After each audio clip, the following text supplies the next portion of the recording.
Héros des Jeux de Pékin, le tout frais double champion olympique Quentin Fillon-Maillet reprend sa quête du gros globe de cristal avec la reprise de la Coupe du monde de biathlon, de jeudi à dimanche à Kontiolahti, Finlande. Après sa moisson historique à Pékin avec 5 médailles, la saison est loin d'être terminée pour le Jurassien.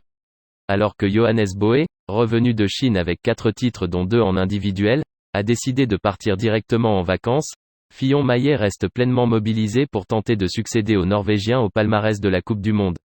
L'avance de QFM, sur son dauphin actuel, Émilien Jacquelin, est conséquente mais pas suffisante pour lui permettre de lever le pied durant les 2 courses en solo au programme du week-end.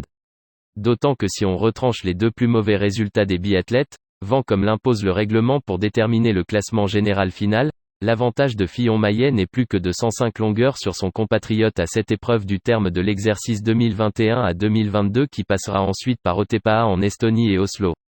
Avec 7 podiums dont 5 victoires, Fillon-Maillet a jusqu'ici survolé les débats mais il faudra guetter comment il aura digéré son exceptionnelle quinzaine olympique et sa nouvelle notoriété.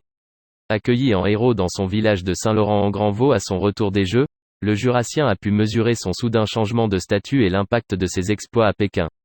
Mais pas question de faire la fête de manière démesurée.